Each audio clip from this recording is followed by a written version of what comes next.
Hey everybody, James from JDM. How's everybody doing? Actually, I got a new microphone, and it's one of them Blue Yetis, and it's really, really neat, high-tech stuff. Thought I'd come on here and do a video, basically kind of going over what the first, I guess, fifth of the NASCAR season has been all about. We had Easter break, so we're heading in to Bristol this Sunday afternoon for the Cup Series. O'Reilly's running Saturday, Trucks running Friday night. And kind of just evaluating kind of what's happening in the NASCAR landscape. I know one thing, and I'm going to start off with it right now with the Trucks. It's kind of like the new Busch Series, man. I mean, all these Cup guys are running the truck races now, or at least a bigger majority than before. And I think that is because of the more high downforce that the trucks have. So they're more alike with the Cup cars than the O'Reilly. But I mean, the big thing with the trucks right now is that Corey Heim is back and he is dominating the series. But it's really cool to see the Cup guys, because it's cool to see it. I know a lot of people disagree, maybe not as much as they used to, but seeing the Cup guys run with the younger talent really helps develop younger talent.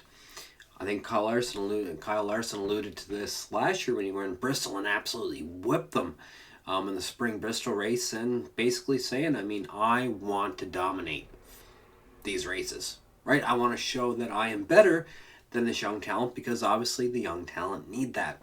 But yeah, big event coming up with Bristol this weekend. There's a great handful of Cup guys running in it. I know a host of ours is. We have Stenhouse, as mentioned. Heim is in it, so I think it's going to be a really exciting truck race. But Heim is the big story.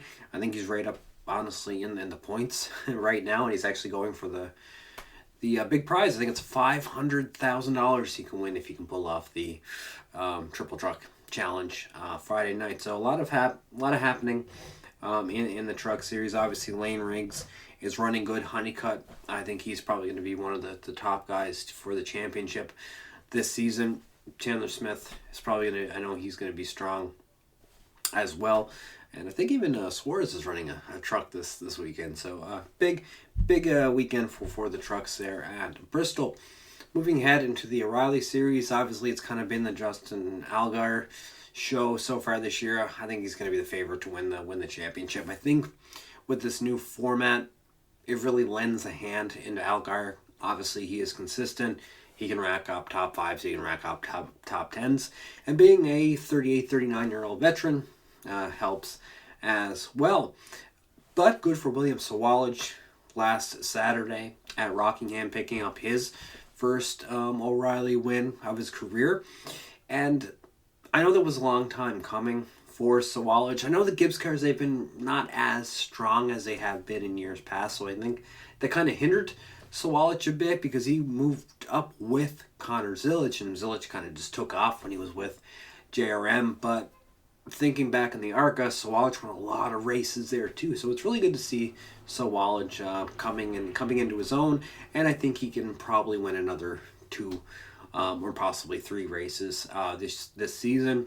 But overall, Justin Allgaier's been the man with 3 wins so far this season. I can see him getting that 6, 7, 8 win mark in 2026. So, and then finally in the Cup, obviously, Tyler Reddick has been the story of the Cup Series so far this season. Martinsville didn't really go his way. Obviously, that's not one of his strong tracks. I think he should be pretty competitive here this weekend in Bristol. The Chevrolets, Hendrick Motorsports, finally picking up a win at Martinsville after, you shouldn't call it a drought with the Chevys and Hendrick so far. But obviously the Toyotas have been the strongest. Biggest thing going into this weekend, I'm thinking back in September with all the tire issues. Are we going to see that again? Is tires going to be an issue? I know it's supposed to be hot in Bristol this weekend, kind of unseasonably warm temperatures. Is that going to really tear up the tires? Are we going to get a lot of rubber on the racetrack? that is going to be a big story heading in to Bristol here this weekend.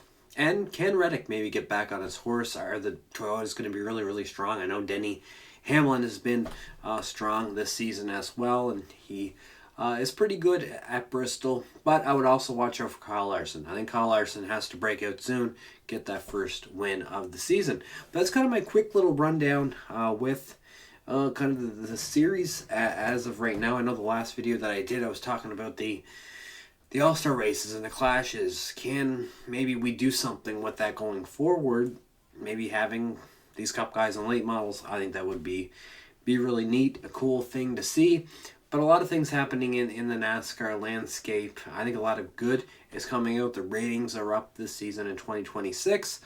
I think the biggest thing is just to really kind of keep working on these Cup cars, because I'm looking at the trucks. I'm looking at the O'Reilly, especially the O'Reilly series. I mean, that's where the best racing is. That's where the good racing is happening. I don't know. The Cup has been a little hit and miss. I mean, Martinsville, could you say that was a good race? Maybe. I mean, is it a vintage short track racing in NASCAR style? No, it wasn't. But yeah, I think that's going to be the biggest thing going into the next 2-3 years with NASCAR. Can the Cup guys get back to old school racing and not driving these sports cars, essentially? I think that is what's going to happen when they make this new gen car that is you're probably going to see in maybe the 2029 season. We have to get back to basics. That's my opinion, though, and I think a lot of people are going to agree that the best racing is happening in the lower divisions. Anyways, thank you all for watching. I'm going to try to start putting out more videos more consistently. I do apologize. But yeah, thanks everyone, and we'll be in touch.